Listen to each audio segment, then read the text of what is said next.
आता तुम्हाला माहिती आहे आपला पहलगाम अटॅक झाला होता भारतावरती, त्यानंतर इच्छा होते पाकिस्तान आणि इंडियाला एकत्र मॅच खेळताना होते ना. आणि पाकिस्तानला हरवायची इच्छा होते. हरवायची म्हणजे असे एक कुत्र्यासारखं हरवायची इच्छा होती. काय सांगा? नाही आम्ही तर यावेळेला एशिया कप फॉलो नाही करत आहे, कारण जवानांच्या रक्ताच्या वरती कुठलीच मॅच आम्हाला बघण्यात इंटरेस्ट नाही आहे. मी तर पहिली मॅच पण नाही बघितली आणि मला माहिती पण नाही कधी आहे कुठल्या मॅच काय. का नाही बघितली? त्यात पाकिस्तान आहे म्हणून नाही बघितली. पाकिस्तान आहे म्हणून नाही बघितली आणि पाकिस्तानबरोबर आपण खेळतोय म्हणून नाही बघितली. तर तुमचं काय मत आहे? मला पण पाकिस्तान आहे म्हणून मी बघणार नाही आहे, कारण आपले जवान तिकडे लढत आहेत आणि आपण त्यांच्या पाकिस्तान जे आपले विरुद्ध देशाच्यावर आपण नाही हे करू शकत, समझोता नाही करू शकत. सॉरी. मग तुमच्या मते बायकॉट आहे जे पहिले हो, बायकॉट.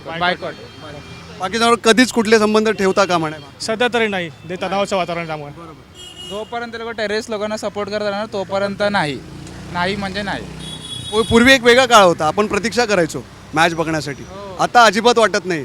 बरोबर, भावना दुखावल्या गेल्यात आपल्या सगळ्यांच्या. याला माहितीच, आम्ही डेटच नाही जाणून घेतली. आता पहिल्याच माझ्या फोनमध्ये पूर्ण मी किती वाजता होणार आहे, आपला IST टाईम काय, किती कुठल्या तारखेला इंडियाची मॅच आहे, सगळं बघायचं. पण याला मी एशिया कपच सोडून दिला, बघायचंच नाही आपल्याला. जरा समजा वर्ल्ड कप असता तर बघितलीस?